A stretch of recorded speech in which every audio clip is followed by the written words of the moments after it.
What is going on, fight fans? Welcome. Thank you for joining us. I'm so glad you're here today. We figured with the week off and with this card being so massive and having so much star power, why don't we just kick in a couple hours early? Actually, my buddy Matty Tanner has somewhere to be tonight because it is his birthday. So I'm going to start today's show previewing UFC 302, wishing a happy birthday to my man, the myth, the long shot legend, Matty Tanner. And I'm going to ask him a different question today as we start off here. If you get one birthday wish on this card, what is it? Dustin Poirier to flatline Islam Makhachev. That's even if I had $0 on it, that would still be a great birthday gift. I just want to see it, bro. I really do. Yeah. It would be so wild. The odds are so disrespectful. We'll get into that here at the end of the show. But yeah, they really are. I mean, dude, I was looking at FanDuel yesterday. It was like minus 670. You know, yeah. we had John Anik on the podcast on it just got posted last night. Show Me the Money Pod on YouTube if you guys want to go check it out. I literally was talking with, and just like that, Brad just fucked up. There we go. We got the camera back. All right, we're good. I asked John, I was just talking to John, Moicano, and Gilbert, and I said, you know what? I said there are favorites on this card that are like minus who's the minus 390 favorite on the card? Would that have been Grant Dawson? Grant Dawson, right? Yeah, Grant Dawson. Yeah. Let me ask you a question, Austin. If you had $20,000 and you're like, I have to bet it on one favorite to win, would you rather put it on Grant Dawson at minus 390 or Islam Makhachev at minus 670? I would rather put it on Dawson, that's for sure. I just because of the price that comes out. Like, I think the theme of this card from a betting perspective is favorites that are a bit shaky and with paths to failure. So we're gonna have to pick and choose carefully. Yeah, but my point is, my point in saying all of that, why is he minus 670, bro? Right. That's ridiculous. Right. Like, this is Dustin Poirier, one of the top lightweights of all time. I get, like, he has his weaknesses that play in the Islam strengths. But like minus 670 is absurd, bro. Like, you have to blindly, in my opinion, you have to blindly bet the dog side just based off of merit and the number. But I understand what everyone's saying when you look at the matchup and Islam's so good with his striking defense and his takedowns and his controlled time on the ground and then get in the back. And it is how Dustin loses. So I just don't understand how the number's minus 670. Like, if you make it minus 350, then okay, fine. Minus 400 even. Yeah. Minus 670 is crazy to me. So we'll get into that here. I'll let you get started on the first fight of the night.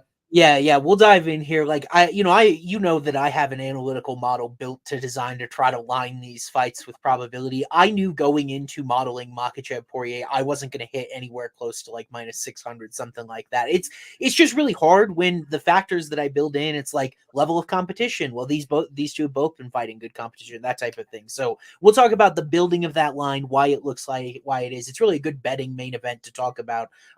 Pitfalls to avoid, ways to approach it, all stuff like that. But we do have 12 fights on this card. Thankfully, we kept 12 on this card. So we're going to dive in with the first one here. We weren't sure if we were going to get Andre Lima after a couple of opponent swaps, but we will see Andre Lima and his bite tattoo back again to open up this card. Last fight, he was bit by Igor Severino.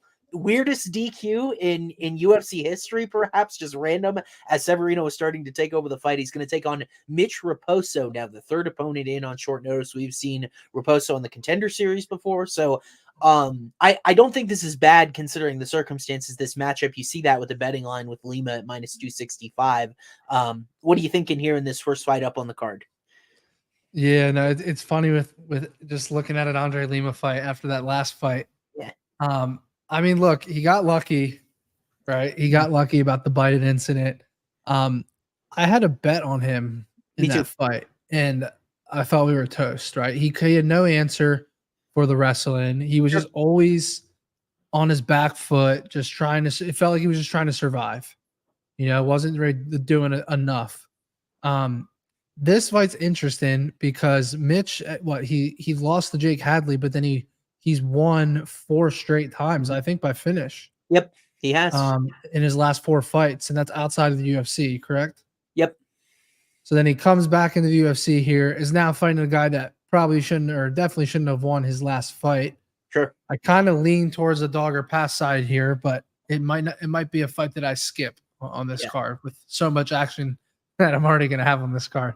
Yeah, it's tough. Like Lima, this is short notice now. Lima has been in a fight camp for a while because of the weird way that one ended.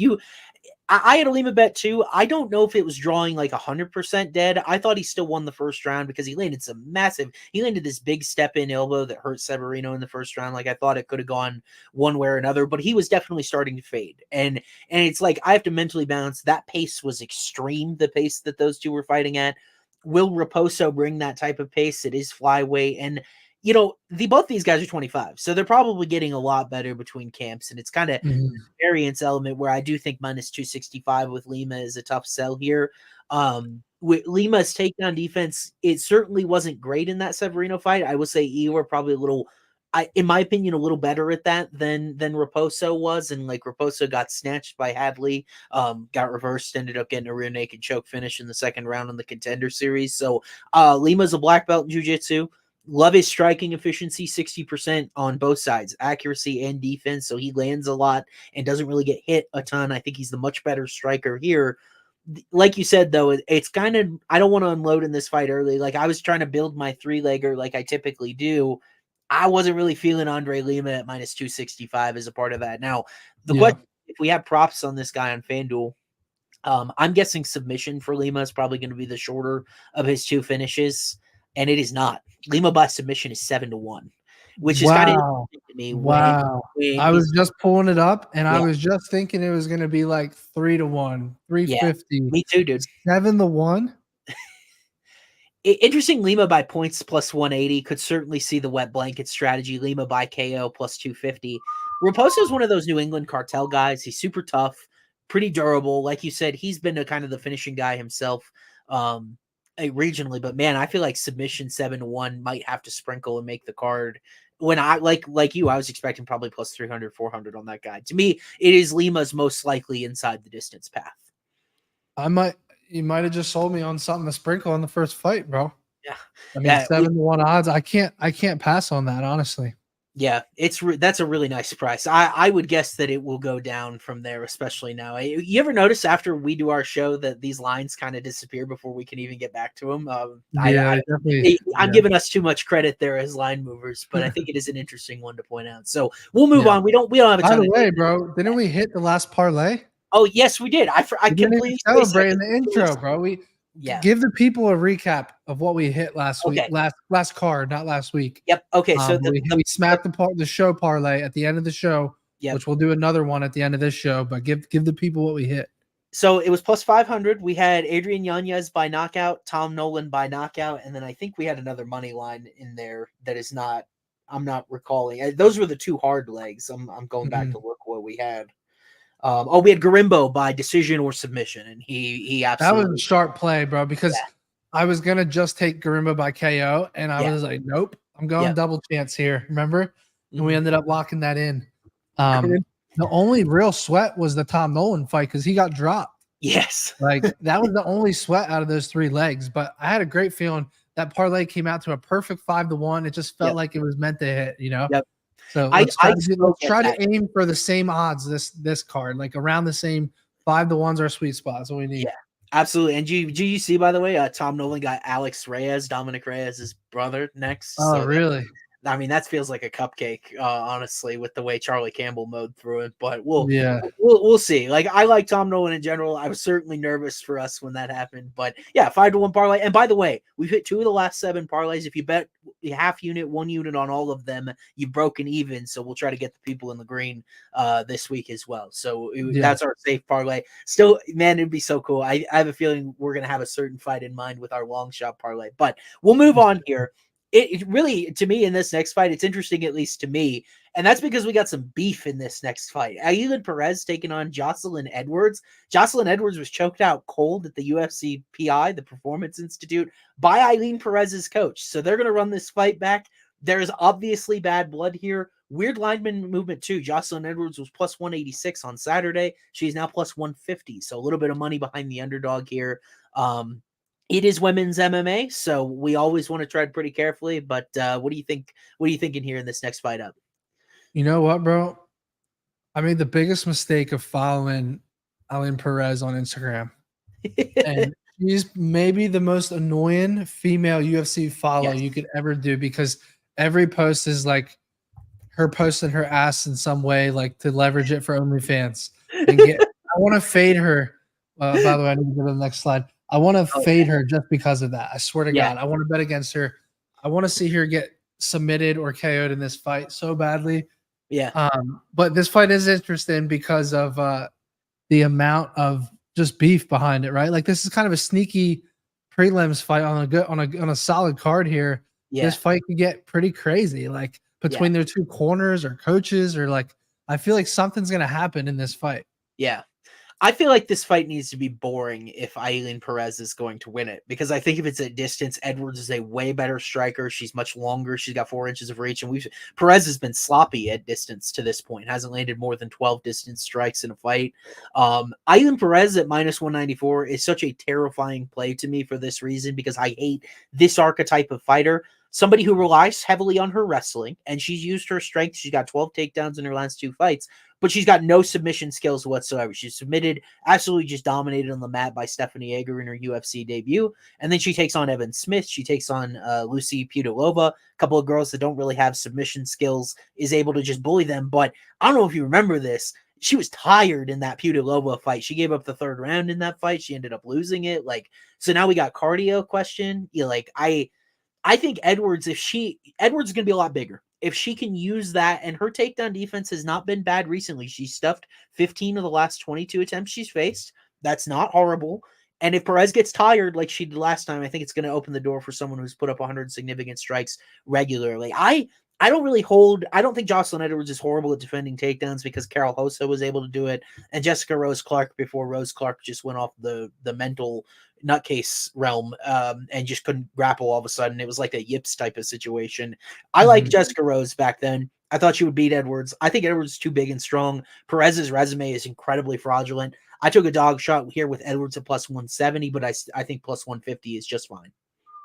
Yeah, bro. I like the dog here. I really do. Like, putting my Instagram hate aside, I think I would take either of these two at +150. Yeah. Or, I think +150 is just a good number in this fight. I think anything could happen. Yeah. I think if it goes the distance, I think it's going to be close on the cards. Yeah. I love the system play of like women's MMA underdog by decision. We cashed a couple weeks ago with Vanessa Demopoulos. I'm leaning more money line here, because I think knockout, sub, and decision are all very live outcomes. Really?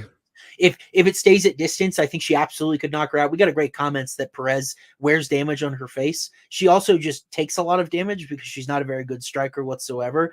Edwards has 3 wins by submission as a pro, just 1 for Perez that came regionally, and then the decision outcome is obviously live. So I like taking the finish. I don't think it's out of the realm, the possibility that Edwards finishes his fight in the 1st or 2nd round either. I think the money line is the specific play that Edwards, by some sort of being better, is my angle I want to attack here. Yeah. I mean, Edwards, the win in round 1 is 11-1. Win in round 2 is 16-1. Round 3 is 19-1. It's a tough sell, like, because I could see, Perez is just, she is just physical. Like, that's her thing, is she's very big. She's very strong. The other 2 girls she's faced had no chance to stop the freight train. I feel like Edwards can match her in the size department. She stuffed like 20 takedowns or something from Romanov Pascual at featherweight. She's just large. And if that can help her stay on her feet, I think it gets ugly for Perez quickly. And by the way, she is annoying. And the OnlyFans fade is a real thing. I don't want to ignore that as well. Like, everybody has different motivations for fighting in UFC. I think Edwards is to be a UFC fighter. I don't know what Perez's is. So it's good that we're aligned there. I definitely already fired, and I recommend you do. One of my better dogs on the card, honestly.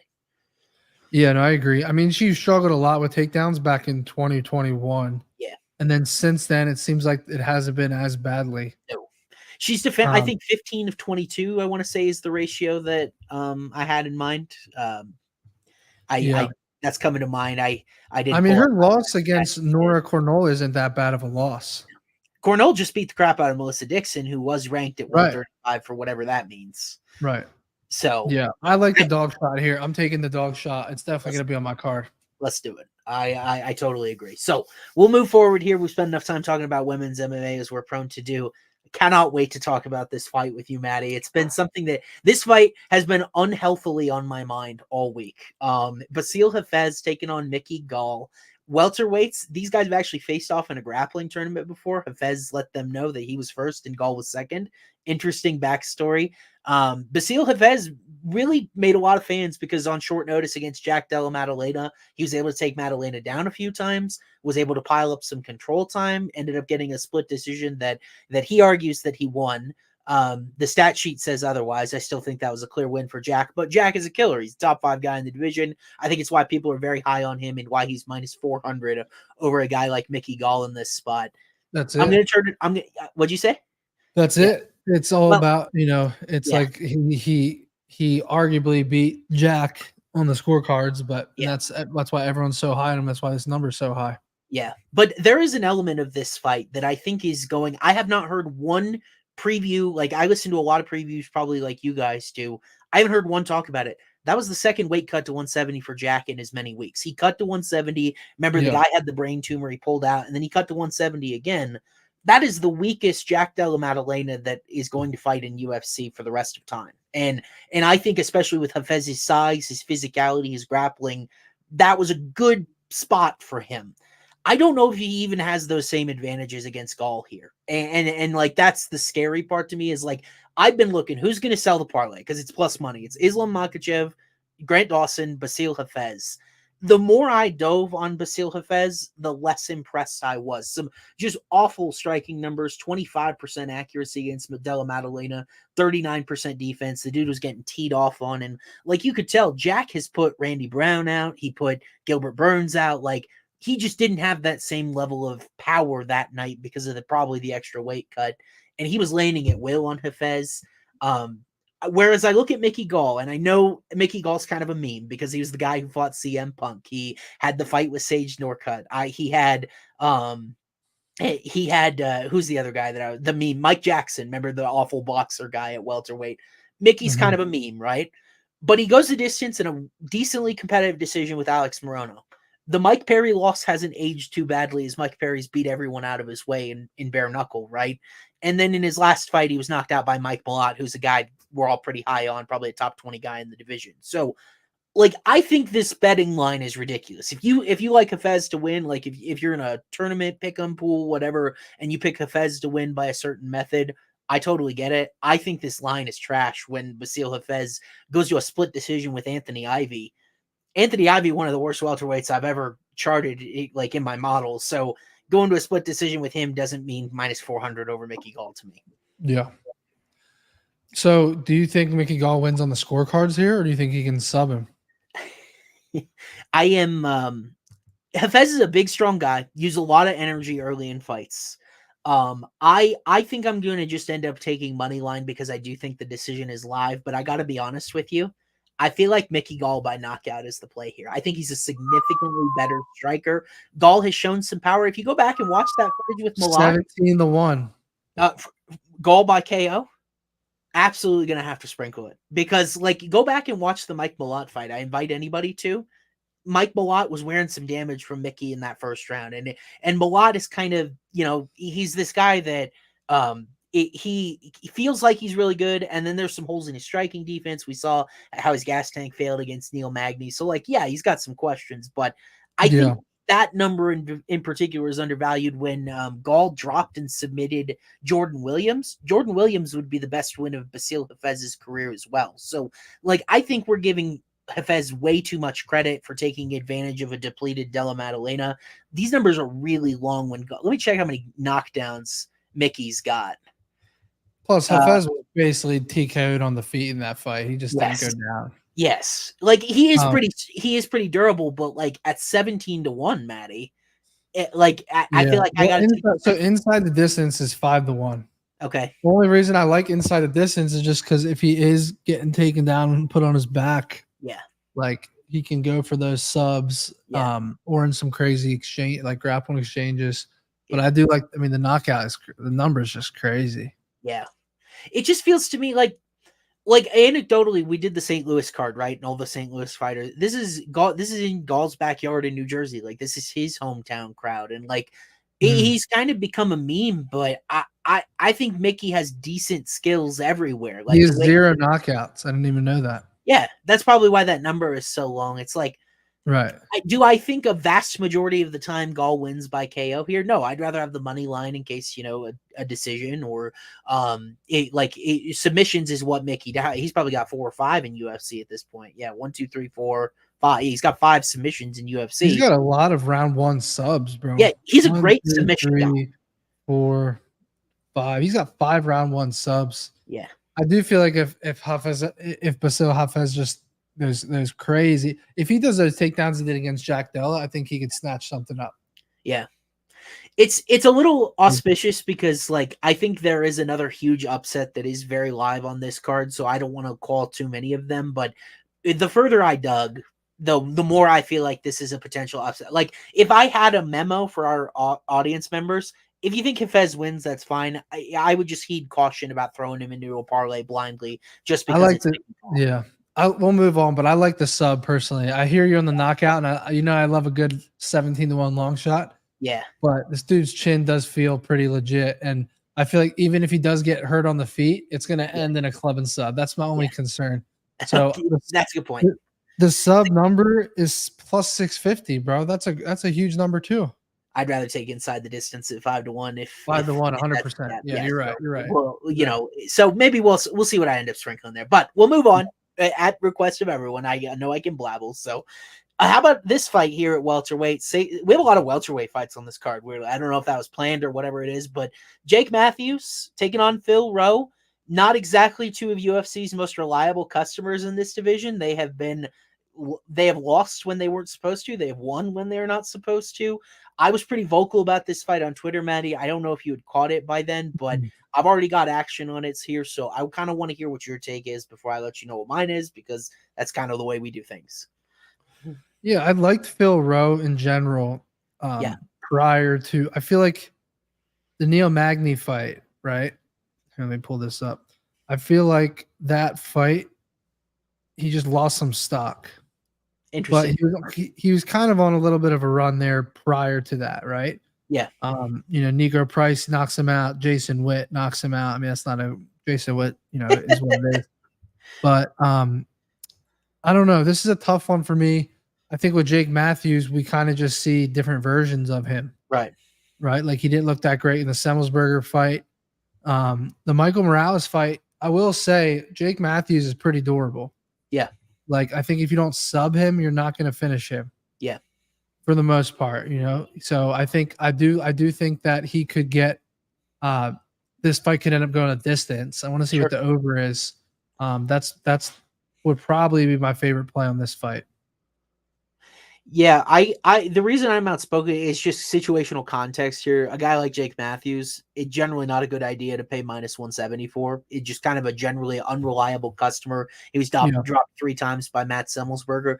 And you go back and look at who we say, you get a different performance every time out.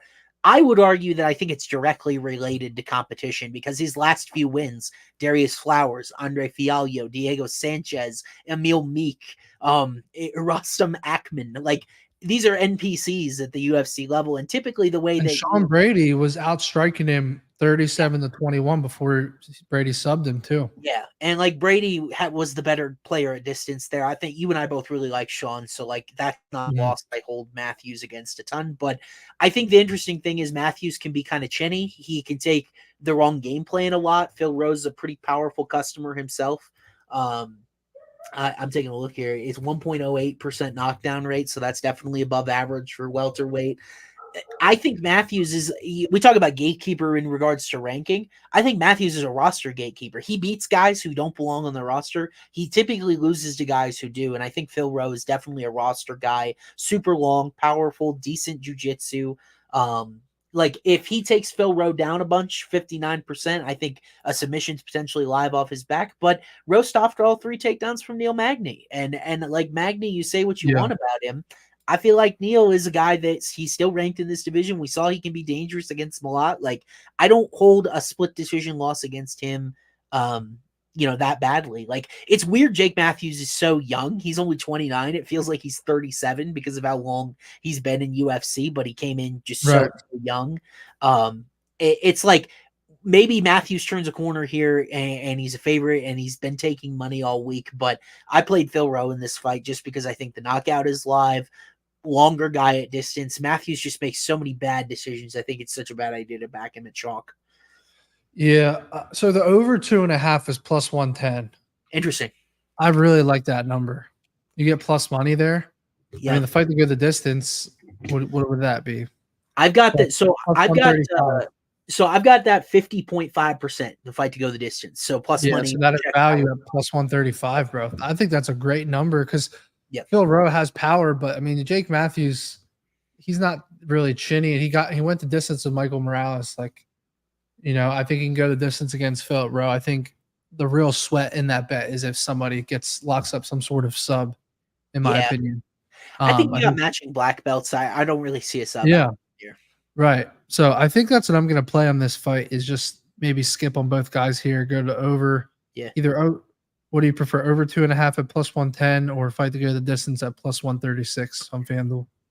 I mean, yeah, it'd be equal value on both, but like maybe you play the 2. I feel like whenever we don't play the 2.5, it comes back to bite us in the worst way.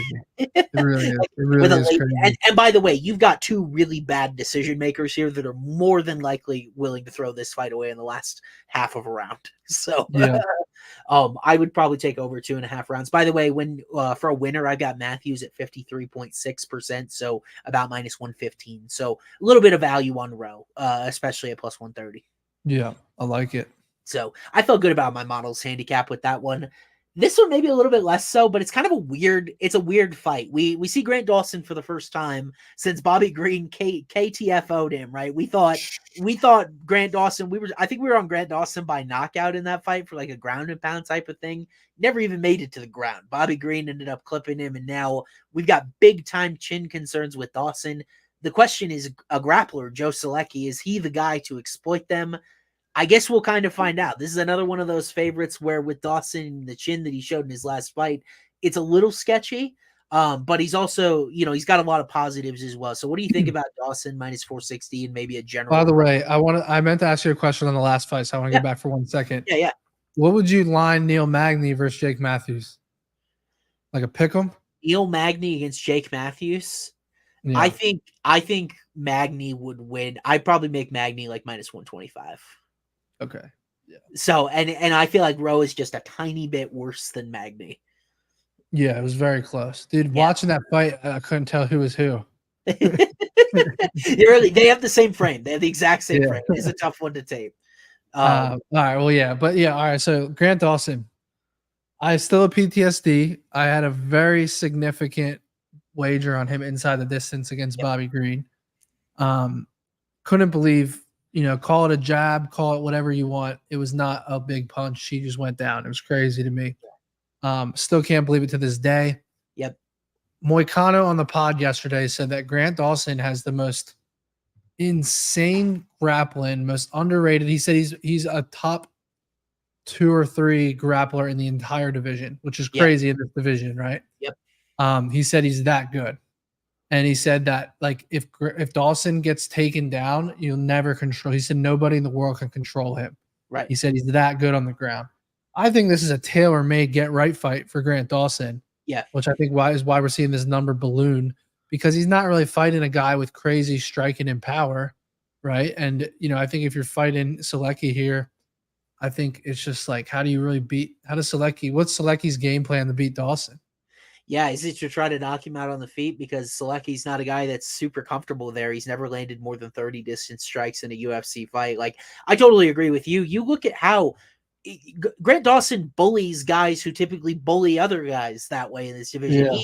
He made Marco Madsen look like the dude has never rolled on the mat in his life, and he's been an Olympic silver medalist. He mauled Jared Gordon, submitted him in the 3rd round. And then the Damir Ismagulov fight, it wasn't super sexy, but he dominated a guy in Ismagulov. By the way, how about this? Grant Dawson's takedown accuracy, 60% against Ismagulov. 33% for Saryukian. So, like, by the way, if you got Dawson and Saryukian, the chin would be a concern, but Dawson could absolutely roll with Arman. I fully believe that, and I fully believe that having access to Dawson and Gamrot at ATT is one of the reasons why Poirier might be live in the main event, is because he's got these guys at training partners down there in Coconut Creek, right? So, like, I really like Grant Dawson a lot. I am worried about the chin in future matchups, but I don't think this is one of them where I can give. I've got Zeleski 1.7% to win by distance knockout. It's like, it's not a very high amount at all because we really haven't seen any sort of distance strike example. Both of these guys have pretty poor takedown defense because they're willing to accept bottom position. The problem is Grant's not staying there. I think Dawson is the best favorite on the card this week. Just if I had a survivor pool pick, I would take Grant. Yeah, no, I like him too. And honestly, can you tell me any reason why I wouldn't take Grant Dawson at plus 160 to win by finish? Just inside the distance. I mean, you see this one going I mean, it's a 3-rounder. Like, I get it could be a grappling match. But that plus 160 just feels like a good number there on a big favorite. Yeah, so I got to crunch some math because, like, I don't have value per se. I have Dawson 65.6% likely to win, which doesn't show value against this money line, but it's a very convincing result. I've 34.2% of that by decision, 31.4% of that inside the distance. So I think inside the distance is a better bet relative to the price you'd have to pay for a decision. And, like, Zeleski, he's got good submission skills, obviously. He's got great defense, not submitted. I don't know. I don't think that Dawson was able to submit Jared Gordon when nobody had before. Dawson was able to submit Mark Madsen when nobody had before. He didn't have that feat against Ismagulov, but it's very possible. Grant's going to be a lot bigger. Our graphic, by the way, says 5'1" for Dawson. It's 5'10". I saw that, He's not 5'1". If he wasn't competing at lightweight, that would be incredibly impressive. But 5'10", he's a bigger guy just in general, and I'm kind of with you. I think I'd rather sprinkle Dawson to win inside the distance than the points prop at even money, which, probably a little more likely result, but that's why I think he's a better parlay piece. You don't worry about it. You just toss him. We saw Jakar Close slam this dude. What was it on, like that? Was it on his head or? That was on his head. Which knockout was worse to you? Who do you think you're more concerned about the quick turnaround for, Dawson or Zeleski? Because for me, it's Joe. The way he was slammed on his head. For sure. And that's why I just feel like if Dawson's the bigger guy here, and his grab, like, I feel like he can get the back. I think he can get a ground and pound. So my buddy interviewed Grant Dawson, and he told me, I probably shouldn't say this on the air, but he said, look out for Grant Dawson by KO this week. He said he wants to show the hands. And I looked at the number, it's plus 500. Yeah. Plus 500. This would not be the first time we saw we were like, hey, these guys are grapplers, and then it ended up being a sloppy striking match, which I know we're afraid of Dawson's chin, but he is the much better stand-up guy here. He had a win by knockout against Leo Santos, even though it was more of a ground and pound situation. I think Grant's stand-up is not bad. And like, interesting comment about, like, Grant Dawson with his weight cut. Dude used to compete at 145. Like, I know he is huge for this 155 division still, but I'm not too worried about the weight cut. Are you? I'm not. I'm really not. I mean, the Bobby Green fight was weird, but maybe it was just one of those fluke things you just throw away. Yeah.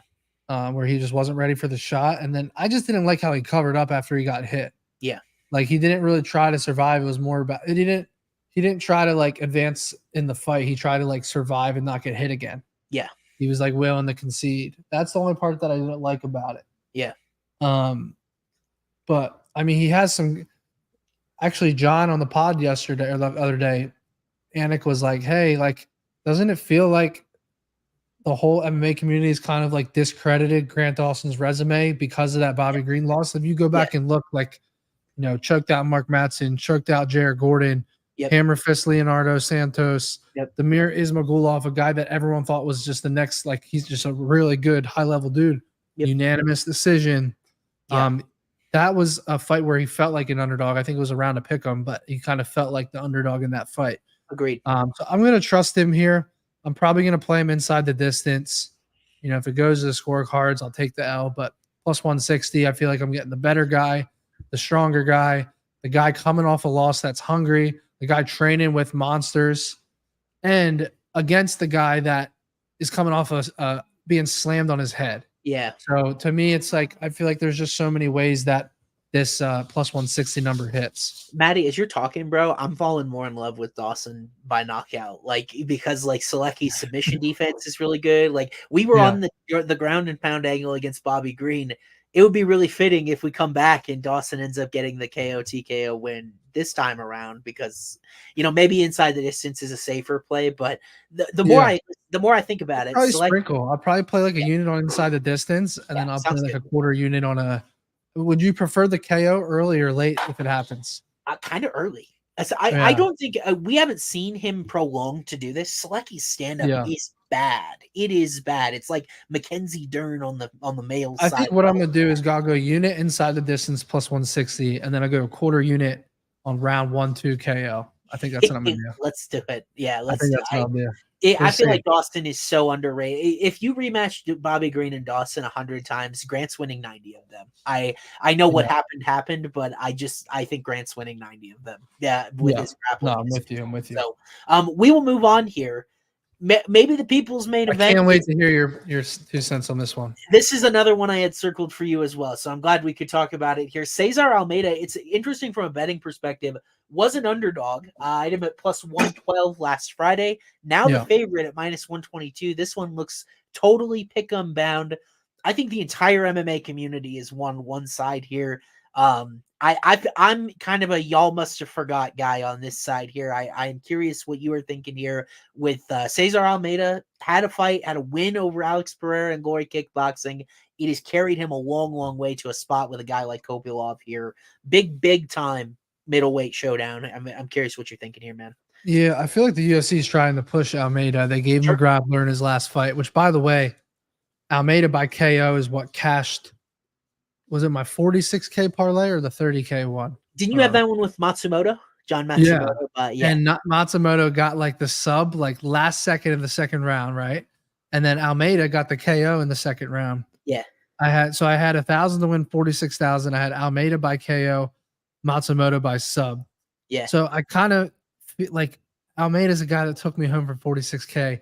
Just like Dustin Poirier is a guy that I've won crazy knockout bets on. I've won both the Conor McGregor last 2 fights. Like I feel like I just have house money in a lot of these guys, and I have to just keep riding with them here. Yeah. The thing about this fight is I've heard arguments on both sides about which guy's the better grappler. So what do you think? Man, so when I go to it, like you look at Almeida's pro experience and how he struggled on defending takedowns on the Contender Series. Roman Kopilov is a 5-time world champion combat sambo. He's been bested by Anthony Hernandez, by Carl Roberson, guys who wrestled and grappled like at a high level in UFC. Yeah, I feel like he's the better grappler. That's my opinion, but I guess we'll find out. You feel like who's the better grappler? Roman Kopilov. Kopilov would be my pick. Yeah, I've heard both sides. Who do you think is gonna be more fearful of the other person on the feet and is gonna actually implement the grappling? That I don't think either guy's actually going to shoot. I really don't. I think both guys are fully confident in their stand up, and that's what they're most confident in. And I hear you, but I just feel like it never happens this way, right? We're like got these 2 kickboxers, and then one of them I feel like is going to have a plan to shoot.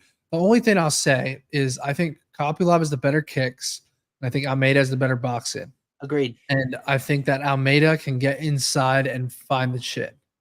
And I'm actually surprised this line flip-flopped, right? I think it was like literally Almeida was a small dog. I liked them at plus 105. I should have put the play out. Sure. I don't know why I didn't, honestly, looking back at it. Yeah. But I do like Almeida here in this spot slightly. I'm not super confident on it. Yeah. But I do like him. I feel like the UFC is trying to push him. I feel like they know what they have in him. I won a lot of money on him in his last fight. And bro, he's got that type of Pereira power where like it doesn't even look crazy, but then you just get hit with it and you're done. And like I just saw that KO coming in that first fight. Like he just defended the takedowns forever, which by the way, the eye test showed me he looked good. He's put the work in on defending the grappling, the takedowns and the wrestle and everything. So I'm gonna lean Almeida here, but I do want to watch a little bit more footage tomorrow before I make an official pick here. Yeah. And I'm considering maybe Almeida. I mean, would you Do you think this one can go the distance and just be 3 rounds of striking? Yeah, I definitely do. Like, I mean, both of these guys have been really durable on the feet. Kopilov never KO'd in UFC, and Almeida obviously going 3 rounds with, or three different trilogy fights with Pereira. That's kickboxing, bigger gloves, but still, nonetheless, like I think both guys are very mindful of their weapons. I lean Kopilov here, dude. I really, and this is my bias toward UFC experience, which I think matters. The problem is that I've just been so disgustingly unimpressed with Dylan Budka that I don't really even know how much I can value that result for Almeida, because like Budka was able to secure nearly 6 minutes in control time, landed 3 takedowns, and he just shot and shot and shot until he was gassed. And then Almeida took over, which, like, yeah, initial entry level takedown defense, Almeida passed the test there, but I don't think that's the test here. I feel like Kopilov is so fast. He's so unique. He's so creative. Like, I'm with you. This to me almost, it's like a pseudo version of Izzy versus Alex, where they're very different types of strikers, and either one of them could catch the other one at any point in time. I think this line is wholly appropriate. Obviously, I couldn't model it with so little Caesar data. I lean toward Kopilov's speed, his experience. I think he's a little bit more well-rounded, and like you said, I think if you got Almeida as a dog, you feel good about it. And now I'm hoping to get plus money with Kopilov, and I'll feel good. But do you really think highly of Kopilov's, like, even his knockout wins, like Soriano, Claudio Ribeiro, like Josh Fremd? I mean, do you really put enough stock into the? I mean, don't get me wrong, that head kick to Claudio was insane. Yeah. It was lightning fast and it was crazy power. But like these wins, I'm just not that. I get that you're giving him the experience edge, but the wins to me just aren't that impressive. And then the Anthony Hernandez fight, he obviously, I wish I could go back in time. I bet Anthony Hernandez, and I was so confident, and I didn't put enough action on it because I knew how dangerous Kopilov was, but I think so highly of Fluffy, and I should have put 5 units on that because I was so confident. But I don't know. I just have a feeling that Almeida is kind of like a guy here the UFC is going to push. He comes out and starches Roman Kopilov on the feet.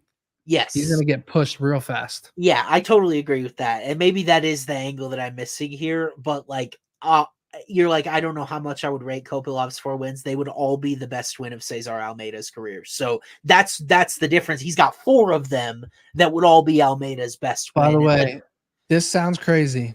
Yeah. But both guys, either guy to win by submission is plus 2,200. And if we find that one of them have a big grappling edge, because we don't really know. Yeah. You just never know. 22 to 1 on each of them. You could put a 1/10 of a unit on that just for fun. That would be something. We have seen. I think that would be more likely Almeida than Kopilov. I agree. I don't rate Kopilov's jiu-jitsu skills very highly. I think that was my mistake, and I thought Roman could have defended the entry-level takedowns from Anthony and found a body shot. Kopilov's so accurate to the body. I took a small nibble at Kopilov, and I should not have. You and I were flipped there. Maybe I'm a little too high on Roman. That might be what it come down to. But either way, I'm not going to make my or break my night on that fight. I think it's lined appropriately, as close to a pick'em, and we just got to see what happens. For sure. So let's move on to a fight that I think we got another one of Maddie's guys. You're talking about Poirier. You're talking about Almeida. Your guy a little bit here has been Alex Morono in this next fight up. This got bumped to the main card. We're a little out of order with our slides, but the reason for that is because UFC just jostled the fight order today. So this is actually on the main pay-per-view card now between Morono and Price. Rematch of a 2017 fight where Nico Price was losing, found a knockout toward the end of the second round. I think it's a good one to run back, given where these guys are at in their 2 respective careers.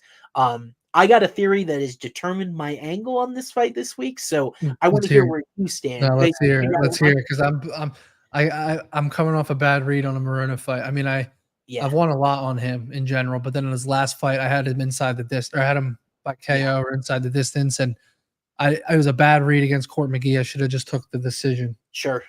The thing that totally throws off the handicapping in this fight that made no sense at all. Robbie Lawler had not had a knockdown since 2016, and all of a sudden he starches Nico Price in 8 punches in the first round. I was at that fight live too. Brother, I texted you that night, and maybe this is a weird conspiracy theorist of me, I think Nico Price took a dive, bro. I really do. I still stand by that.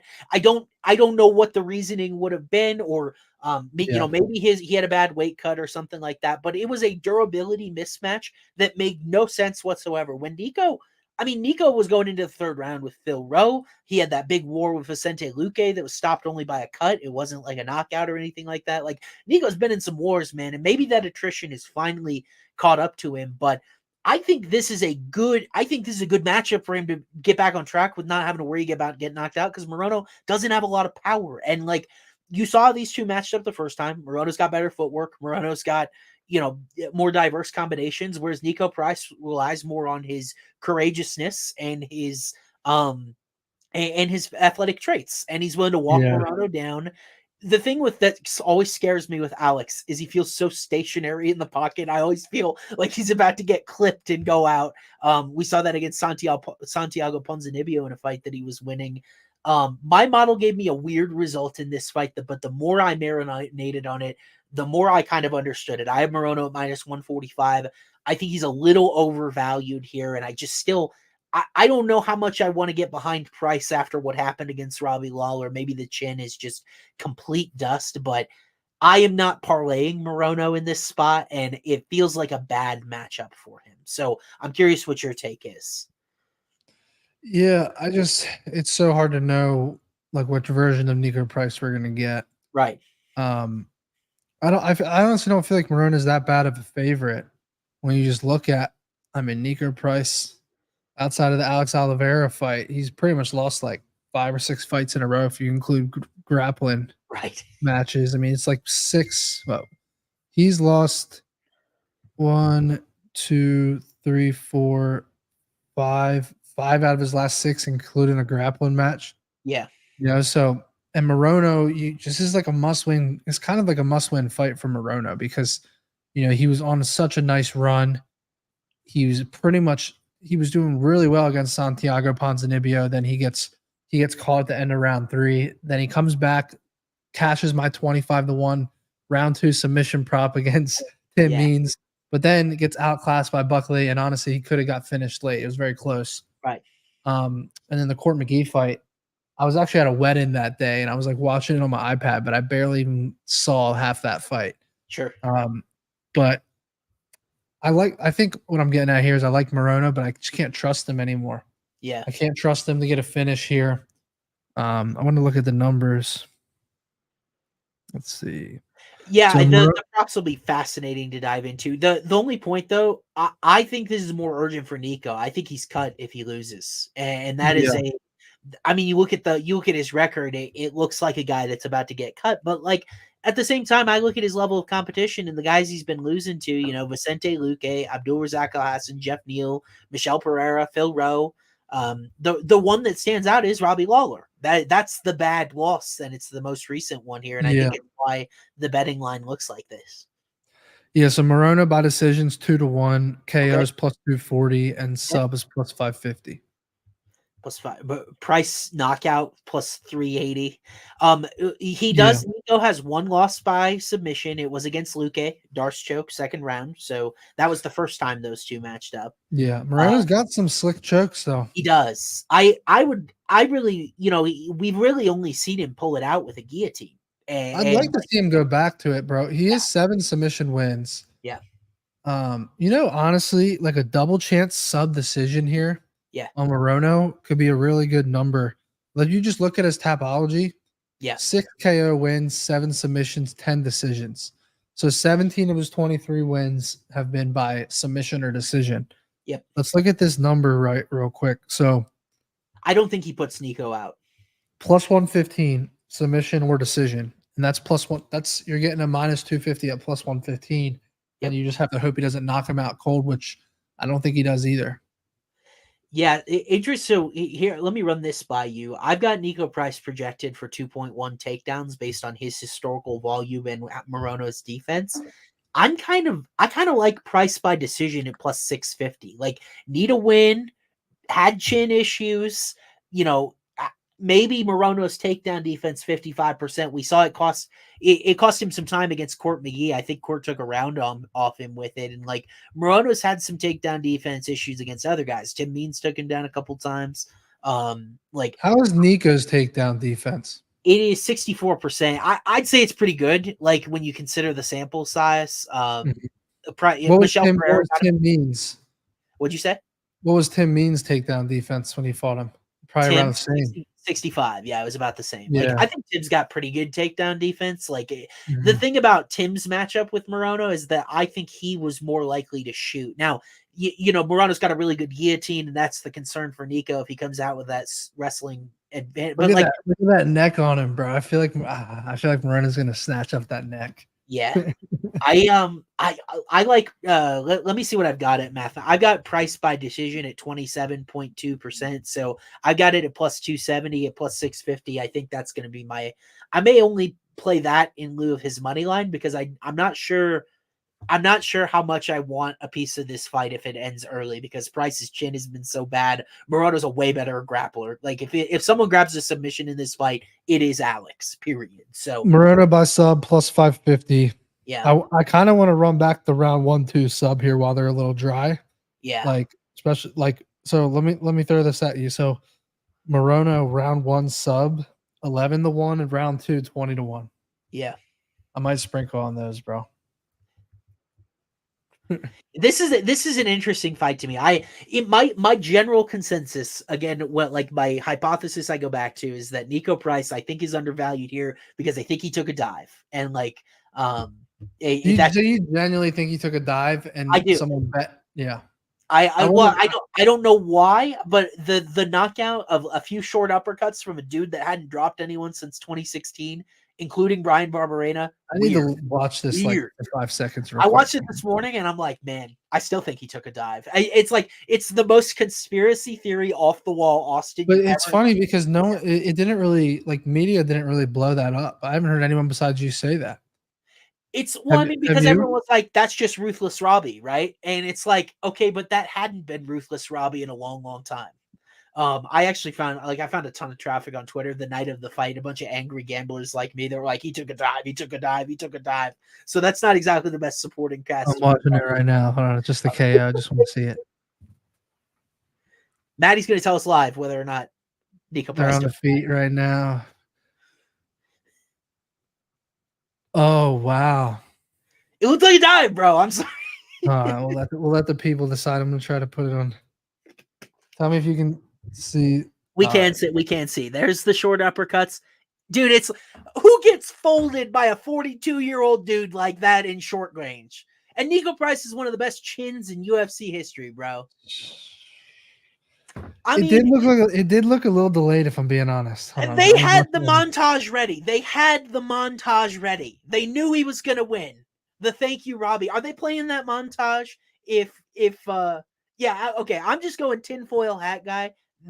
Absolutely, this is unhinged Austin. The more I see it, bro, that fight pissed me off. I had so much on Nico Price that night, and it made no sense to me. But I do think Morono, because of his lack of power, is a different matchup, and I think he's undervalued. So we'll move forward here. We gotta keep pacing so Maddie can celebrate his birthday here. This next one got bumped to the prelims, and I have a feeling as to why. Tell me, bro. First of all, before you even break down this fight, sure, let's see. Please give me one reason why I just shouldn't take every asset I own, okay, and just place it on Jonathan Almeida inside the distance. Just please tell me why I shouldn't do that. I need to know.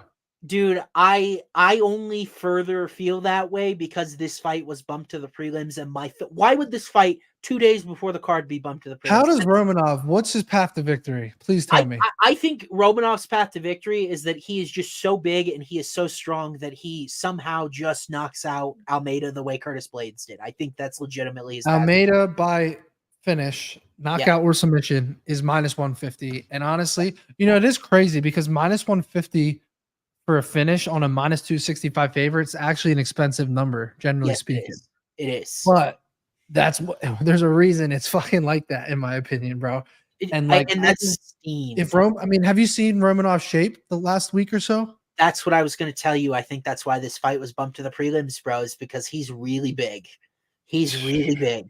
Like I just don't know how he's any path at all, because he's not this crazy striker. He has it's just like, what can he do in this fight, dude? Yeah, I think his best chance is to keep it standing, and he might be a more powerful striker than Almeida, but that's Romanov shadow boxing. That's in a sweatshirt, so it's kind of.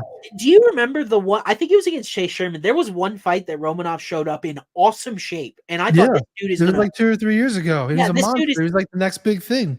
And I was like, this dude is going to light this division on fire. Look at this dude's cheeks, bro. His cheeks are pudgier than mine, bro. I was gonna say his cheeks are pudgier than mine, bro. And it's like I don't train for the, and like I don't want to fat shame him, because like I don't want to be that guy in general. But it's your job to be in shape. Oh my god, dude, this one's really bad. Hold on.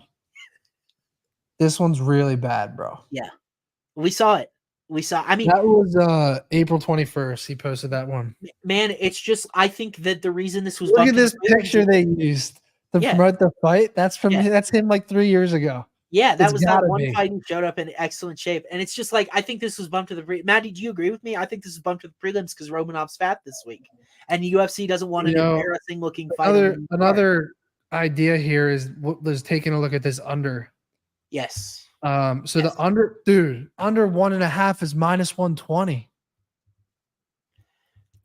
It might take longer than that for Almeida to tire Romanov out, is my concern. I think it's gonna take fucking 90 seconds, bro. I mean, we saw the Volkov fight, right? The biggest he's ever shown up was that Volkov. That pace of Almeida. Yeah, he's a machine, bro. He's gonna be very determined after. I mean, let's call it what it is. He was ragdolling Curtis Blades until he got caught, like on that takedown attempt. Yeah. And Romanov's takedown defense is worse. Yeah. I think I'm going to hammer the under, and I'm going to hammer Almeida inside the distance, and I'm just going to say, hey, this is a birthday gift. That's what it is. It's got to be. Because if it's a trap, it is what it is. But, like, just look at this dude, bro. He is so out of shape. Yeah. It's like Almeida's just doesn't have the chin for heavyweight if Romanov gets him. Romanov, no career knockdowns. Like, I don't see him as a super powerful striker. And it's like in his prime, like in that fight where we saw him in shape, I might have given him a chance. But I don't think Romanov's conditioning is where it needs to be to win a fight at this high level. And you know, the thing that we saw with Almeida, though, is like we thought he was going to ragdoll and submit Derek Lewis early, but it's really hard to arm triangle. You know, a number I really, not to cut you off, but a number I really like in this fight too is Jailton Almeida by KO TKO plus 380. Because I think if Romanov is gassed, he's not going to need to submit him. It's going to be a couple hammer fists away from the ref just stopping it. You know, so plus 380 on that is ridiculous, bro. I think what I'm doing is I'm going under 1.5, maybe 2 units, and I'm going Almeida by KO at plus 380 for probably a half unit. I think that's probably what I'll do.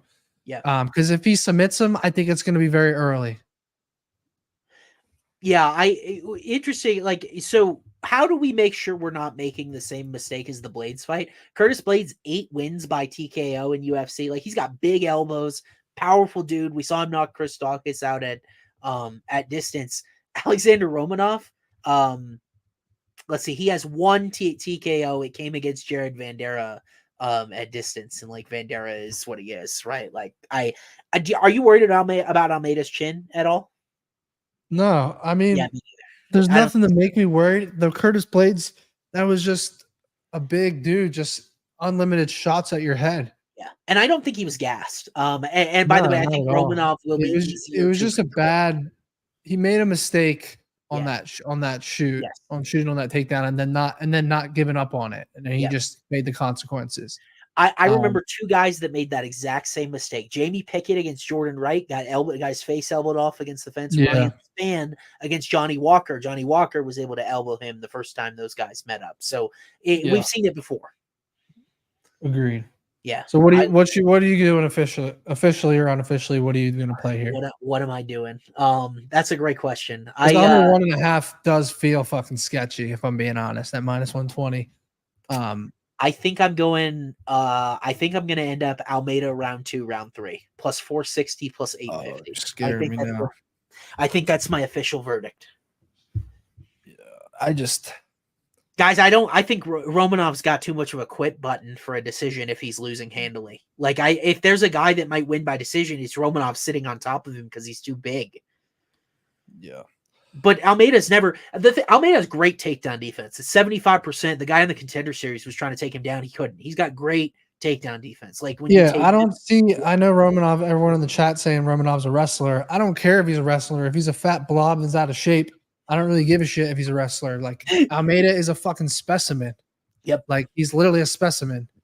And the pace he pushes is so high. It's so, and like, I'm not worried about his gas tank when he had 6 takedowns, 4 submission attempts against Derek Lewis in 25 minutes. I think the only way Almeida could lose his fight is if he gets a takedown and somehow gets reversed and Romanov is just on top of him in full mount. Yeah.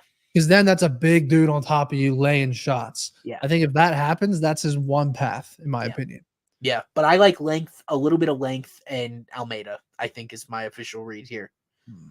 Right. And Romanov by KO 6-1. I think it's his only shot, bro. I don't think he's subbing Gileton. I don't. He's got. That's true. Yeah. Well, how about this round 1 KO just as a hedge? While he's got the cardio to do it.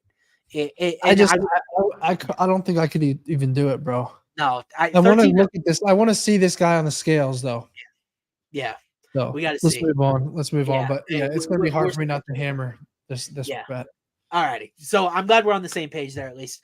I don't know if we will be here. It's kind of a weird welterweight opener. I like Randy Brown. He's one of my favorites at welterweight. I think he's got a lot of cool tools. I tried not to let that bias influence me here because the last time we saw Elijah Zeleski dos Santos, dude went to a draw with Rinat Fakhretdinov, kind of the boogeyman of the division, reminded us that he was here to stay. I think this is actually a pretty high-level fight, despite the fact it's happening outside the rankings. Randy Brown taking a little money. He's minus 184. Had him minus 170 earlier in the week, so ballooned a little bit. What are you thinking here in this fight? I think he's a little overvalued here. I'm not saying he can't win this fight. Yeah. The challenge I have with it is this is almost a sell spot on him just based off of his last win. Like he's looked as good as he possibly could have, winning that fight early in the first round against Muslim Salikov. Yep. But Zeleski, man, has been in there with the best of them. I mean, he has a win over BSD, right? He has a win over Sean Strickland a long time ago. Like, and then what have we really seen to make us think that that he's like lost it? Like, has there been any performances where you're like, oh, this isn't the same guy anymore? No, I mean, like, I do feel like I kind of know what I'm getting with him. He's very efficient, defensively responsible. He's been to a decision in 5 straight fights. Like, I feel like he's in it for the long haul. He's not really a risk taker. I feel like this fight might be a little bit boring just because Brown doesn't typically take a lot of chances if it doesn't suit him either. If it's not, he was just a lot faster than Muslim, and Muslim was pushing 40. I think a lot of people look at the MMA math and say, well, Randy knocked Salikov out. Salikov beat Zeleski dos Santos, so Randy should just win here in dominant fashion. It's a different type of matchup. The Benoit Saint Denis result is interesting because it was up in weight. Benoit was at 170 on short notice. And so and he was very hittable in that fight, which, by the way, Dustin Poirier also put a check left hook on that is kind of the deal with Saint Denis, is that he's very hittable. I think the surprising thing was Zeleski was able to rally. Renat kind of gassed in that fight. He had him hurt with a liver kick late. If you remember that as well, very easily stole that draw in the last minute of round 3 with a 10-8. So I don't know. At the same time, we were on Renat by KO against Zeleski. Remember he knocked him down in the first round. You and I thought we were counting our money. Bro, I love Rinat Fakhretdinov, man. I think Randy's better. That's the thing is, Zeleski survived, right? And then Rinat since then, I mean, destroyed Kevin Lee in 60 seconds? Kevin Lee sucks. At least this modern version. Hey, he opened a restaurant. Did you see that? Yeah, I did. And his brother's taking down Chipotle. But I think Randy Brown beats Rinat, though, bro. I really do. You think Randy Brown beats Rinat? I think Randy is like a ranked level 170er, dude. He's so long. He's so crafty. He's got a ton of power. You don't think Fakhretdinov just closes the distance on him though, and shoot? Randy might grab his neck. Randy might grab his neck. I'm serious. Yeah, I would disagree with you on that He one. But this fight, guillotined. you can get me off the Zeleski side for sure, but I don't think you would be able to get me off the Fakardinov side if they fought. But I'm gonna pass. I'm gonna pass on Zeleski here out of respect for your handicapping, and I'll probably pass this fight in general. Maybe play a total under. Let's take a look. The over under is 2.5. Overs -140. Yeah, I feel like. Go ahead. I'm looking here. Nothing really stands out. Brown by points +180. Let me look at my model. I think Randy gets this reputation as a guy that never covers his betting number. Am I accurate there? Yeah. I mean, looking back though, outside of the Jack Della fight, like I'm like really peeling the curtain back, right? That the Chaos Williams fight is very close, but that's a really good win, especially when we've seen what Chaos just did in his last fight. Right. Alex Oliveira, really good round 1 choke against him. One-arm guillotine. The Luque fight, he lost what was it, a knee? Yep. It was a knee against the fence, yeah. Yeah, but that was like prime Luque in 2020. Yeah. Rest in peace. Now Luque's fighting Nick Diaz. That's how hard he's fallen off, bro. You better win that fight. He better win that. Yeah. I don't know. I don't know why he's taking him. He doesn't seem to want to fight anymore. But like I think it's kind of boring. You know, my model, I've got Randy right about where he sits on the money line. I've got him like -160. He's -170. You know, wherever it is. I've got decision +150. It's +180 on FanDuel. It's not sexy at all. It reminds me of when you took Sean Woodson by decision. I think he's just the longer guy. He's able to score a few more points and squeak by on his decision. It's not a super captivating fight to me. Yeah, no, I'm with you. Okay. So where was your lean on the over or the under 2.5? Over. I've got this fight 75.6% likely to go the full distance. Got it. So I would lean over there. But now we're having some fun. These last 3 fights in are absolute bangers. You know, I think knockout watch in all 3 of them. Kevin Holland back at 185 for the first time in quite a bit. He'd been fighting at welterweight a ton. Now he might do that short notice Kevin Holland badass type of thing. He's doing it here against a very scary, dangerous customer in Michal Oleksiejczuk, your boy who called you out on social media when you had him against Chidi and Joe Kwani.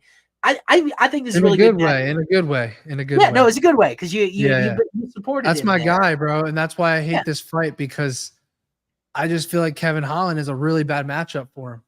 Okay. I really do when I look at it because I think Kevin Holland can almost win this fight anywhere. Yep. You know, I think he's way more durable, right? Yep. Like Michel Perez is not putting out Kevin Holland in the first round. It's just not happening. Yep. I think Kevin Holland has that reach. He has grappling. He has submission upside. Yeah. I think he's a really solid favorite here. And I love Oleksiejczuk. Like, that's my guy, bro. Yeah. I was really disappointed in him in the Michel Pereira fight because I thought that was a really good opportunity for him. But I just feel like this for Kevin Holland, you cannot lose this fight, bro. Yes. Like, he's so active and he's a fan favorite, but these are the fights that you have to go out and finish this dude. You have to. And I think he's going to do it in front of this crowd. Yeah. I think this is a perfect fight for him to get a finish. Yep. And I'm assuming it's a solid number here. I'm going to pull up I want to look at the double chance here because my fear is that, like the Michel Pereira fight, you hurt him and then you get his back. Yes. Well, it's -115. I don't think that's bad at all. It'll be on my card, you know, and I hate to do that just because I love Michel Oleksiejczuk, but dude, I think you and I both do, and I think that's why we're so confident here. Is I think this is a terrible matchup for Michal too, because really what Michal does, he finds chins. 1.72% knockdown rate. Holland is one of the most durable guys across 170, 185 you're ever going to find. Only UFC TKO loss was the broken hand against Stephen Thompson, right? In a fight that he wasn't going down on punches in that fight, even though he was starting to take some punishment. Like, I think that Oleksiejczuk's inability to defend front chokes and chokes from behind is a problem here. Like, I don't know if I have a preference between either. He's going to be the longer guy, a lot of power, and Oleksiejczuk, I'm just a little concerned how easily he was hurt by that Pereira shot to the body, dude. It came quick. Really weird, bro. Really weird result. Michel's another guy, 170 to 185, just like Kevin Holland. And Holland's got, I think, power for power. 185. Who you taking, Holland or Michel? I think I'm taking Michel today just because of what I've seen from him. Yeah. I think he's a legit title, like future title contender. I really do. Yeah. He's on a tear right now. Yeah. But yeah, I'm going inside the distance, -115. I'm not going to get cute in this fight. Yep. Plus his KOs +270 and his submissions +270. So it's right down the middle. And the decisions +280, which there's a chance Michel could survive this fight. But I just think that Kevin Holland knows that he needs to put on a performance here. And I feel like he's confident in this matchup. Yeah, I don't trust Michel's chin at this point. I don't think Holland. And the Chitty and Jaquani fight, he got very hurt early. Yeah. He was able to rally, but I don't think Chitty has near the durability of a Kevin Holland. Yep. You and I are on the exact same page in this fight, dude. Exact same page. Where I've got it, by the way, 61% likely to end early. That's a big nod to Holland. Got him 57.3% to win. And I feel like Oleksiejczuk's stats might be a little juiced because he hasn't quite fought the level of competition that Kevin Holland was. Like, it wasn't that long ago that Oleksiejczuk was fighting Sam Almeida. And like the Dustin Jacoby result hasn't aged horribly, right? Or Kaio. Right. But like you look at who Michel loses to: Ovin St. Preux, Khalil, Jimmy Crute, Dustin Jacoby, Kyle Baralho, Michel Pereira. Kevin Holland belongs on that list, bro. He's a fringe top 15 welterweight in the world. Like, went toe for toe with Jack Della Maddalena, could arguably won that fight. Like, I think Holland has his way here with his length, with his grappling upside. If Michel gets hurt and shoots, I think he grabs his front choke. I think he could take his back in a transition if he hurts him that way. Like I'm with you. I think I'm gonna throw like 2.4 units at -120 via inside the distance or whatever. The other thing I like here, Kevin Holland just to win in round 2 is 5-1. I think that's a really good number. Ooh, interesting. Round 1 is +280. I may play round 1-2 round prop and then take Holland inside the distance at -115. Okay. The other option is under 1.5 is +120. I don't hate that either. Yeah. I just found Holland inside the distance -110. I'm on unnamed sportsbook here. I'm gonna bank it in here while we're sitting here. Do it. I can't wait to hear your thoughts on this fight because I have a very strong opinion. Okay, let's do it because I definitely can't wait to see how this fight looks. The pressure machines of middleweight, Sean Strickland and Paulo Costa. Who's going to get the center? Who's going to be pushing who back? We don't know because these guys typically push everyone forward. And now we'll just have to find out who ends up winning it out. Could argue Sean Strickland might still deserve to have the belt. It was a close fight with Dricus du Plessis. Paulo Costa coming off a loss to Robert Whittaker that he nearly had Robert at the end of the first round as well. So I think the stock is pretty high on both of these guys. We have post USADA Costa, which could be kind of interesting to figure out as well. Matty, where do you sit with Strickland? A pretty prohibitive favorite, -250 here. What are you thinking? Yeah, I think Costa is like everyone's favorite underdog, and I'm just trying to figure out why. Yeah. I think he has one path to victory, which is like a round 1 or 2 head kick. Yep.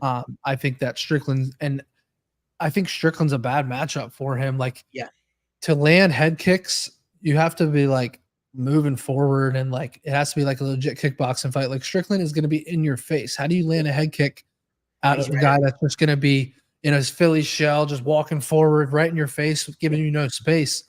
I love Sean Strickland in this fight. I like the round. There's a prop on FanDuel. Strickland in rounds 3, 4, or 5, and it's +500. And I think that makes a ton of sense here. You know, we've seen him in a similar matchup. Obviously, people can say he's a fraud, but in the Abus Magomedov fight, where Magomedov really crafty, really good kicks, really explosive striking early, and then kind of faded in that second round way too quickly. I don't think Costa's going to fade that quickly. And then we see the pictures of Costa with this. People are saying he has staph infection on his foot. We don't really know what the reality is there. But I just think there's too many reasons to like Sean Strickland here. I would make him a near 4-1 favorite in this fight. Like I think Costa hasn't done shit. Like he doesn't even deserve this fight. He really doesn't. When you look at his last 4 or 5 fights, like he doesn't deserve this fight at all. Yeah. I think UFC is just paying Costa so much that they feel like they got to give him these type of, for whatever reason, Costa draws. But Matty, you and I are on the exact same page here. I was pretty stunned to model Strickland at -200 here, which is a pretty convincing result. I don't think -250 is a bad price. And the reason why, I'm not sure he's going to get him out of there. Like you're saying, I like 3, 4, 5, but I also could see Costa surviving 20 minutes because 25 minutes because Sean just doesn't have the most power in the world, right? It's a former welterweight, 0.32% knockdown rate. He's not a super powerful guy. Costa, previous cardio issues. Sean Strickland is the king of cardio. Like he's the gold shining example for middleweight. I'm going to throw back here. This fight kind of reminds me of like a slightly higher pace version of Uriah Hall and Sean Strickland facing off, where Hall could be crafty. He had good kicks, like, but the pressure of Strickland melted him over time. And by the way, like I wouldn't discount Sean maybe even mixing in a takedown or two just because Costa's not expecting it. I feel like Sean is getting better and better every time we see him. And Costa, the way he lost the second and third round to Whitaker, he faded again. That was also post USADA.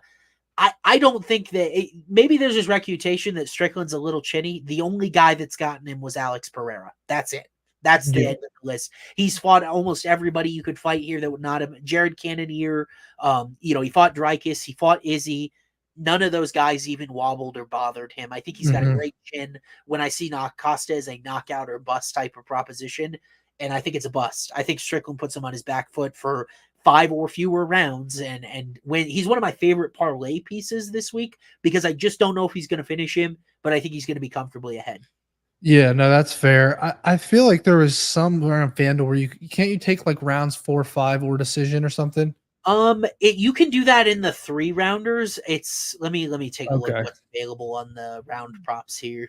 Because I agree, he's up to minus 265 now, so you're paying a little more of a premium. But I agree that I like the 3, 4, 5 just because the 5-1 number is actually I feel like solid. Yeah. Especially if that staph infection thing is real. Strickland by 4, 5 or decision plus 120. Maddie, I think we got to throw that in the safe parlay. 4, 5 or decision plus 120. I just would be pissed if he got like around 2, 3 TKO. I'd rather just throw money line in this. If it's a safety parlay, we'll go money line.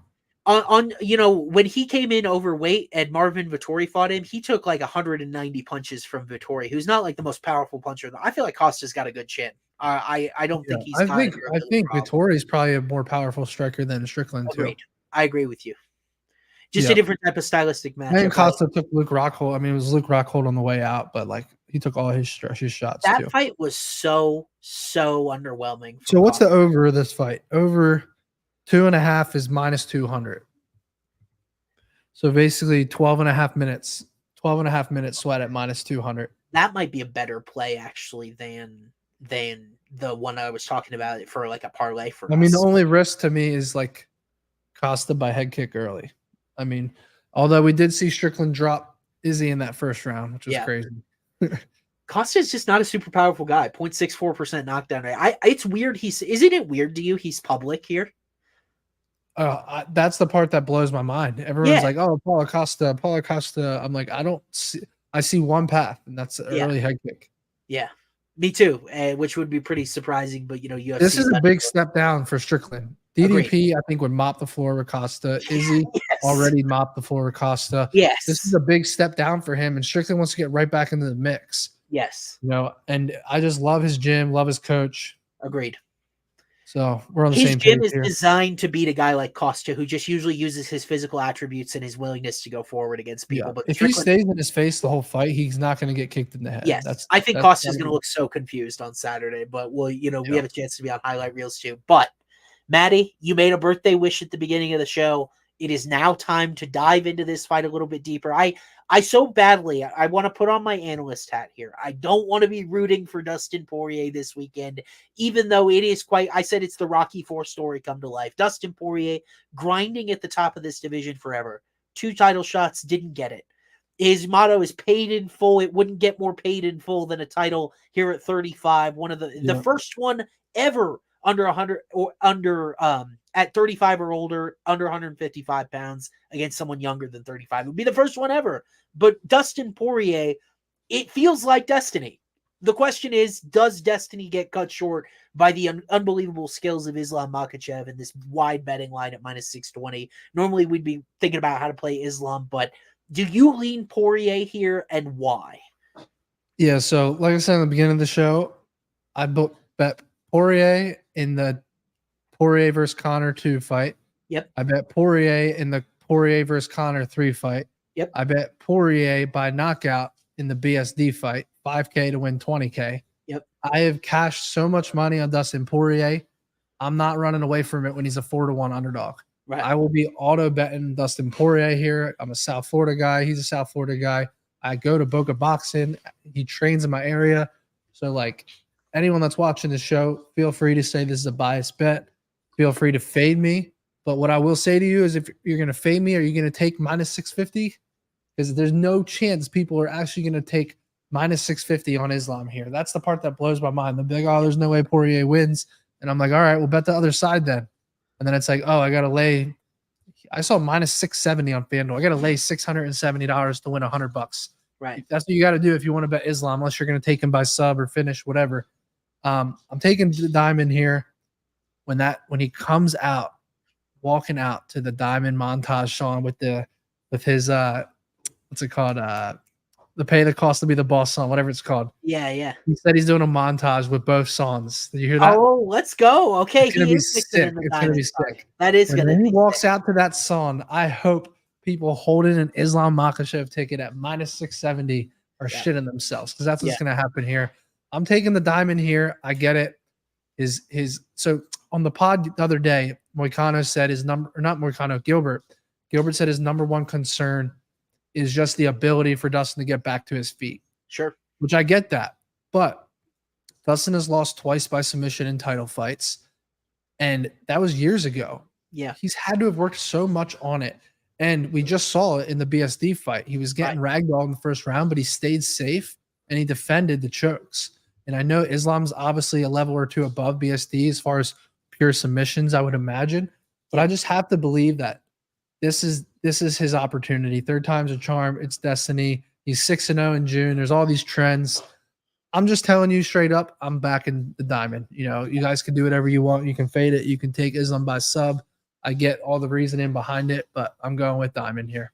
Yeah, I got a stunning result here that made me. So I said, I can't be unbiased in this fight. I want Dustin Poirier to win this fight. I need my model to help me. And I figured my model would be very pro Makhachev because he's got such sparkling efficiency and all of those things.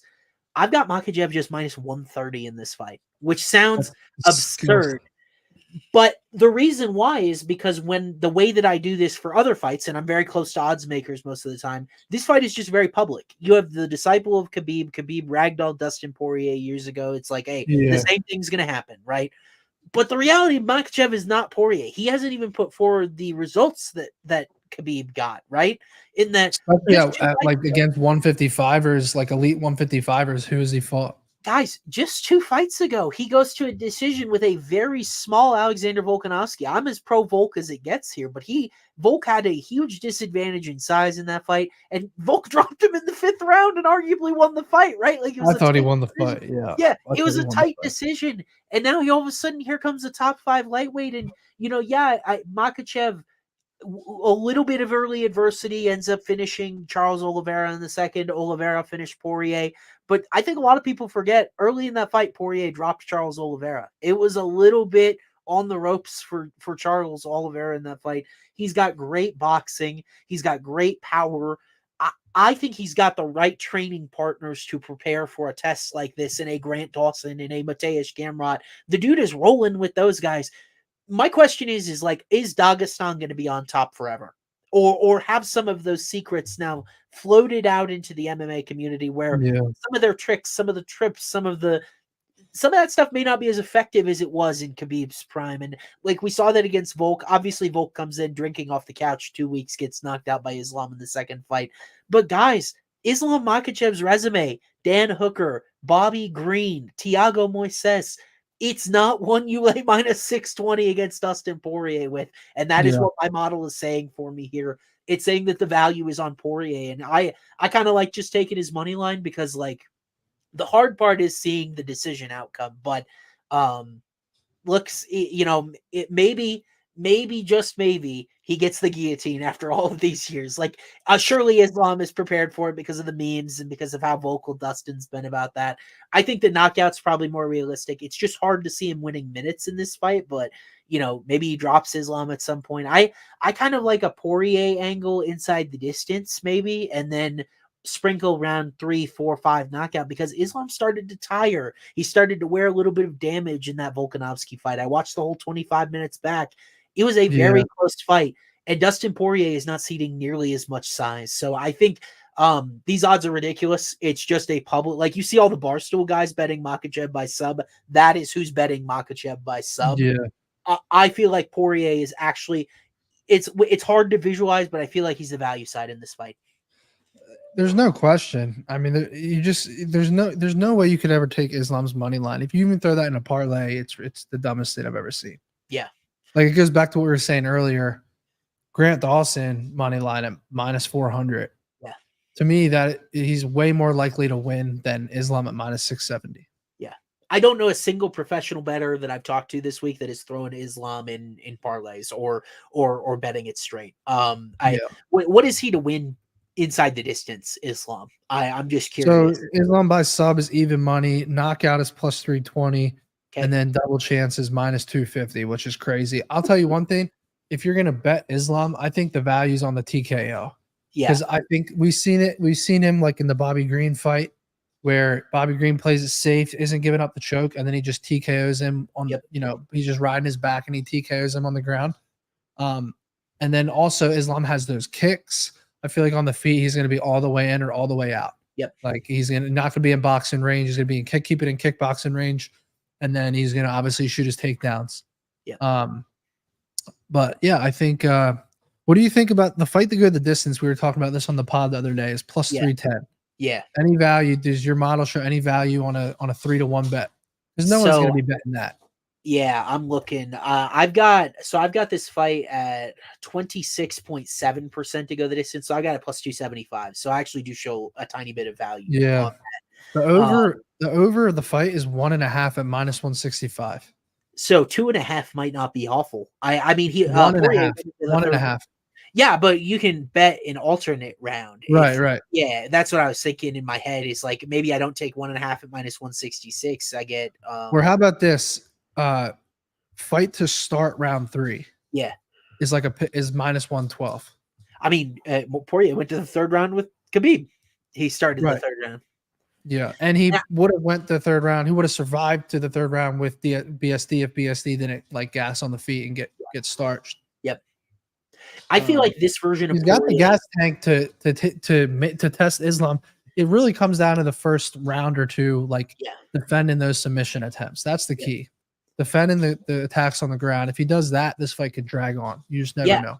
Honestly, I just think making him work because I feel like Poirier's gas tank, the bend there before is better. And it's like I feel like this version of Dustin is a lot bigger than the one that fought Khabib. I also watched that fight this week. Oh, no doubt. He was thinner back then. Like Poirier's tripped up to welterweight, I think, once or twice since then. Like he's a big dude at 155 now. So I like all of these signs point to if Volk could get to deep water with Makhachev, I think Poirier can as well. So I think the over or fight to start round 3 is not a bad bet. And then Poirier maybe in later rounds, maybe even if you like Makhachev, maybe you take him. I almost kind of think points is not a bad outcome if you like Islam. He went there with Volk. I just still don't think he's a super urgent finisher. You look at his larger scale results in UFC. He went to 1, 2, 3, 4, 5 decisions now in 5 of his wins. Like it just kind of happened that way.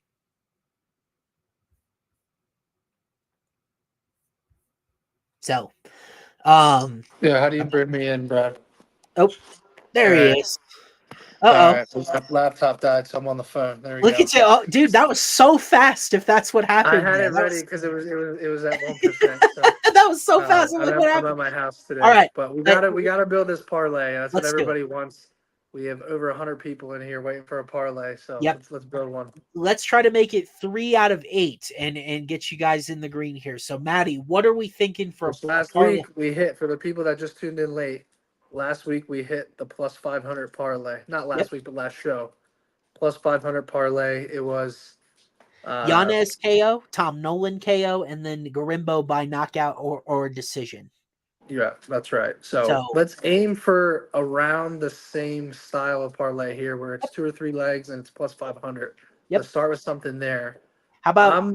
Go ahead. Go ahead. I was gonna say Gilton inside the distance. Done. Sign me up. All right, let's do it. I'm down for Almeida inside the distance, and I'm down. I kind of want to throw Grant Dawson in as a money line.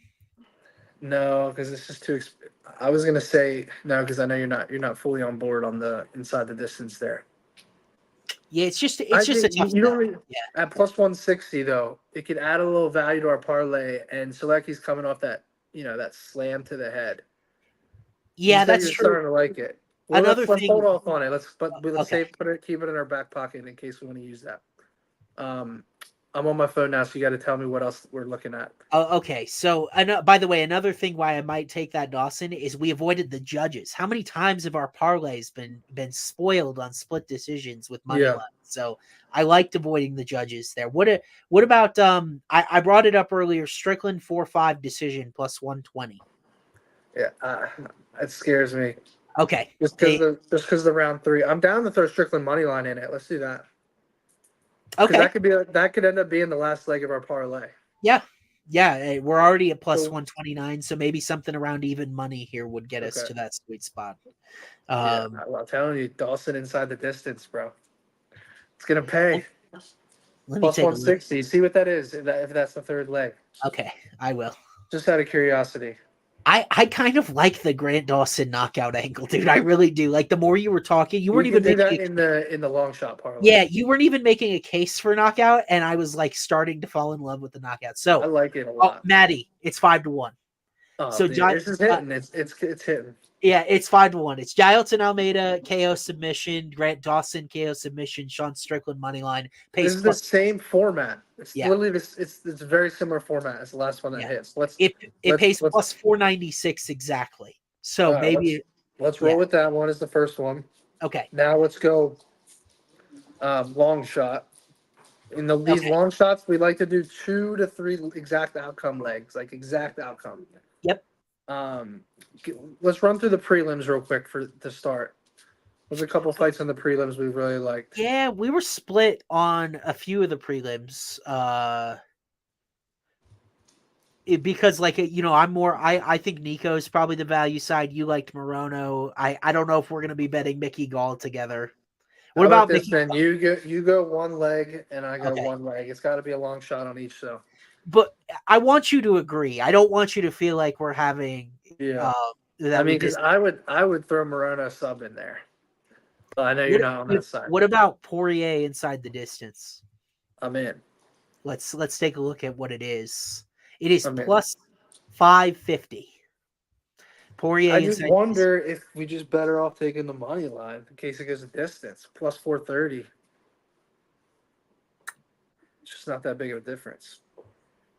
Yeah. You don't see any equity on it though. How's he winning minutes? Well, yeah. Let me just if we saw like the Islam Volk fight, right? Yep. Islam had all that control time, but it was still razor close on the scorecards.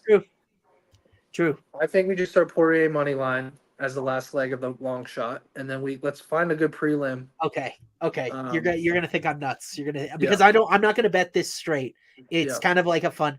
Jocelyn Edwards inside the distance plus 500. It's plus 490. It's women's MMA though. No. What's the KO or sub? It's plus 490. What's the KO though? Oh, okay. Let's take a look. So KO for her is plus 800. Sub is 11-1. I think you know what I just thought of. I think we get Jocelyn and Diamond both by KO. What's that pay? Okay, I'm taking a look. I got it now. That's got to be. I do like Jocelyn by KO. That's got to be like 70-1. If my math in my head is right. It is. It's 71-1. Dustin Poirier. Dude, let's make it the fun one. Let's make it the fun one. Edwards KO, Poirier KO, 71-1 on FanDuel. I like it. I'm in on that. I'll sprinkle on it. Can you imagine if Jocelyn does get the knockout and we're sweating? if Jocelyn gets a knockout, we're literally gonna be standing there while Poirier walks out to the Diamond song. And it's gonna be electric. And every keyboard warrior of the internet's gonna be telling me to cash out. That's what they're gonna say. I'm gonna say, cash out, dude, it's not hitting. And I'm just gonna sit there and ride it. Dustin Poirier. Bro, that last fight, honestly, if Gilbert would have got that fight done against Jack Della in that Miami card, I would have had a crazy day there because I ended up chasing on Poirier by KO and it paid off. Like when Gilbert lost, I was so devastated, bro. Yeah. But yeah, I like both of these lays, and they're completely separate too. We don't have any fights in any of the same fights in both of them. Yeah, and which is good. That way we don't lose both parlays at once. So once again, recapping for you folks here. Let's see if I can. I might be able to actually finagle this so that I can type it in the chat for everybody. Believe it or not, the old man can occasionally. I like the staff parlay in the comments. Strickland KO, Poirier KO. If I was gonna do the staff parlay, I would just take Strickland KO, Poirier KO. I ain't taking the rounds. That shit's too complex. So Almeida ITD and then Dawson ITD pays roughly plus 500, depending where you can get it here. What's the third leg? What was the third leg? Strickland with the Strickland money line. Yeah, Strickland money line, Almeida inside the distance, Dawson inside the distance is 5-1, and then we're going with Jocelyn Edwards by knockout, Dustin Poirier by knockout at plus 7,100 is our fun parlay, which again, always do that responsibly. But hey, we're gonna hit one of these, Matty, and then we're gonna pay for all of the other ones at 0.1 unit at a time or whatever. All it takes is one crazy one. That's it. Yeah, look at me, by the way, finally getting in the comments to actually put that out there for everyone. So it is Gilton Almeida. Are there multiple Almeidas on this card? Yeah, Cesar Almeida. Yeah. Oh, okay, it's Gilton Almeida inside the distance. I'm sorry, I need to clarify. Yeah. Which I don't hate Cesar Almeida inside the distance either.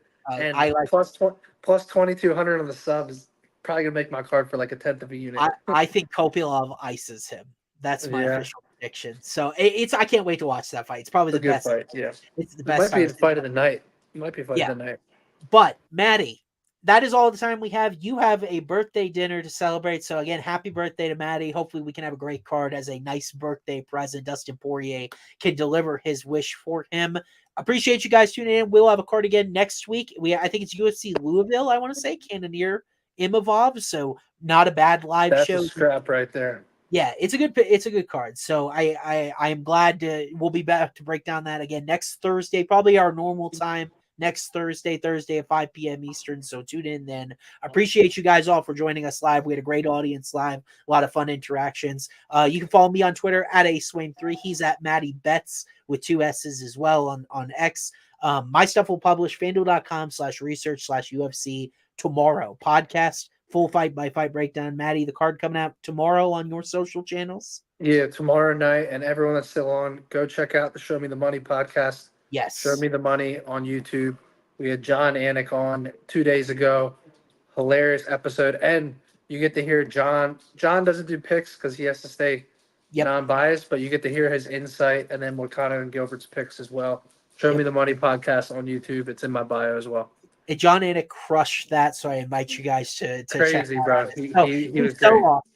Awesome. And so definitely subscribe to that. Thank you so much for supporting Home of Fight as well. Home of Fight Discord. We'll have a link in the episode description to the show. If you joined live, you can also get that by tweeting me as well. I tweet it out once a week so you can get our picks as we give them. Thanks so much for tuning in, guys. I'm gonna have to let you go, but we will see you next week. And I hope we all are celebrating some good picks on Saturday. Yes, sir.